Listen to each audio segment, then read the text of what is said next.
Hey guys, what we're going to cover today is putting like a SIM card in one of our units. Now, this is for the M series unit, which can take a SIM card. Our Q series can too, our T series can as well, and our so the X series you have to use the external USB one. But so first I'll cover why would you put a SIM card in this. So as soon as you put a SIM card in like this, you basically almost turn this into its own phone. So it's going to have its data the whole time itself. You can actually send messages direct from this and make actual phone calls direct from this. So if you go into here, you can actually see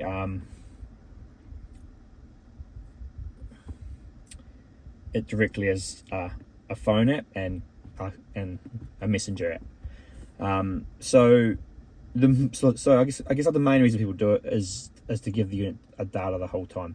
Because if you're using wireless CarPlay or wireless Android Auto, you can't also hotspot your phone to here or use an internet sort of source on here, because it's using the Wi-Fi to give the CarPlay or the Android Auto. Now, for a lot of people, it's not a big deal. They'll just download stuff when they need it, and then just put the wireless CarPlay and stuff back on. But if you do want to use a SIM or a SIM card, our units are going to cover all the common bands in Australia, so you're going to get good coverage. What SIM should you use? Now, that's up to you. If you're already on a plan, you can probably ask them to add an extra SIM to your plan for $5 a month, and hopefully it can data pool. So that's one option. If you're just after a prepaid option, I've just tried out sort of these guys here, which seem to work okay. But you pretty much, if you want to use a prepaid option, you probably want to an option that you can pay per month, or there's a lot of them you can even just $150 you can buy 12 months worth of data. So what I would suggest you do is you get a SIM, you put it in just by a month of data, and then you can actually see how much data you've used, and then it gives you an idea. For example, say you use 6 gig, well then if you wanted to buy a year's worth of data, you're going to at least need 70-80 gigabytes. So I guess the main ones I would look at would be some of the third-party ones like this, or Audi SIM or Boost. Boost actually does use the whole Telstra network, so that's why they are quite a handy one. The Telstra, it just depends what gives you your best sort of coverage in your area. I'm not too fussed here because I'm just using this around town normally, so this one will be fine for me. Now, what you're after is you just need to put the SIM into the little SIM slot, which I'll show you. So the SIM card's here. So you got to push here. There's an arrow telling you to push that direction. This pops out.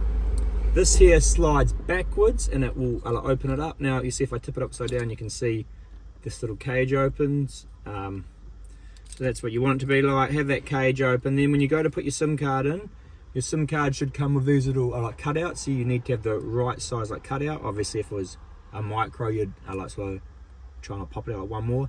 You've got a flat corner on the SIM. That flat corner goes to our flat corner.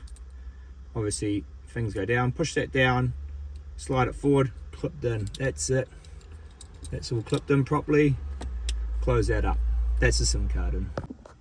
Now, I just had to turn my hotspot on my iPhone off and back on, and that meant it would pop up. That's pretty common. It'll be the same on an Android.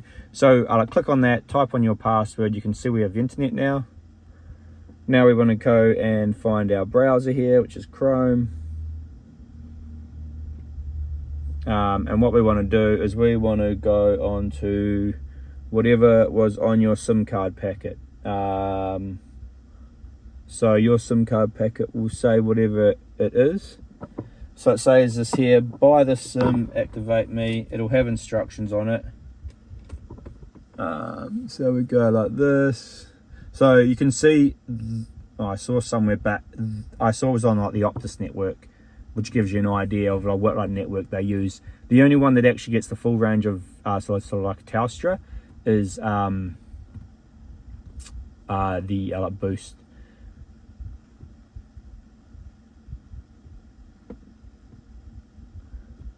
Oh, here you go, activate SIM, that's what I wanted.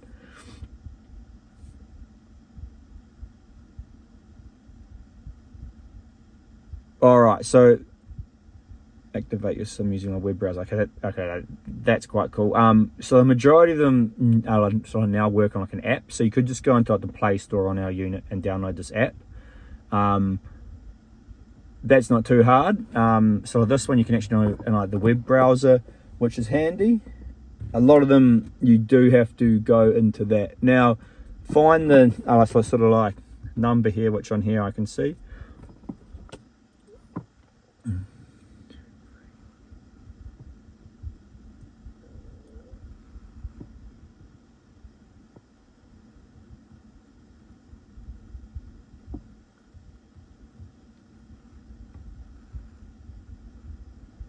Getting available plans. So all of these are like set up the same. Calls, text and data, yeah, I'm happy with that. Unlimited 10, automatic renew $20, unlimited. So it kind of gives you an idea of what you're going to look at for cost. So you could do something like a 7-day one. Just remember it's going to automatically renew. So if you're not going to use it, turn it off or whatever. But you can see even their cheapest plans, $22. So over the year, that's going to cost you whatever, $250 or so. And that's going to give you 10 gig a month. Which to be honest, you won't use it much anyway. But then you can see there's some other ones, so that would be better value, $240 for 365 days. So and then if I went just data only, I'm not too sure how much cheaper it'll be. $750. That's, there you go, that's not too bad. Sort of like $15 every 28 days gives you 7 gig. Yeah, so depending on what you want, you can choose.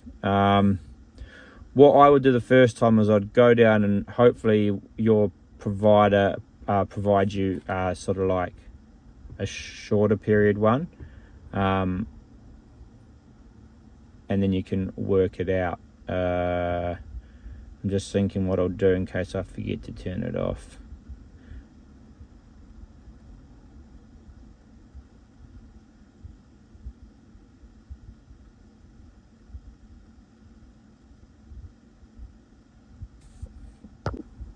So I'm just going to go with this 7-day one. It's the best one to choose, just like make sure everything like works correctly, and then you can probably, obviously the best value is going to be to grab the 12-month one. All the stuff doesn't really matter. Pick a new number, that's fine. No promo code, choose your SIM card. Yep, check out. Now all of them are going to give you things like this, where you basically obviously got to enter in your card for payment details, and you'll have to put in your first name, date of birth, and you normally need to put in your driver's license number because they do a check from the SIM cards these days. So I'll go through and do all that. So now once that's done, you can see we've got some reception and SIM coming up now. So that tells us that's working. If you don't get that, 2 things to try. One thing to try, press this reboot button here, and the sort of unit will reboot, and it should be working. Now obviously we can go into Chrome, and just to do a test you can type in whatever you want, and you can see the internet is now also working. So this unit actually has its own internet the whole time now. If we come into here, it actually has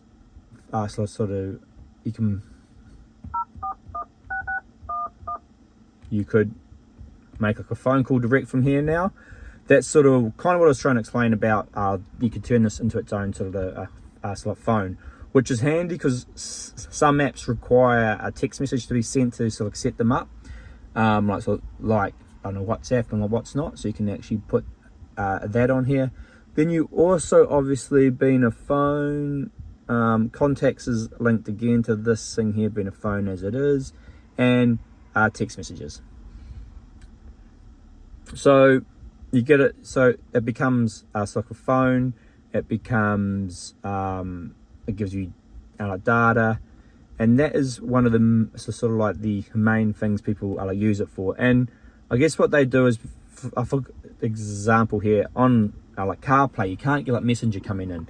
So So you can actually have like Messenger on here, which gives you access to Messenger directly, and you can still have it on here and be like using it through here, even though you can't use it through CarPlay. So it does open it up for all different things like that. So that's like basically how you set the SIM card up on our units.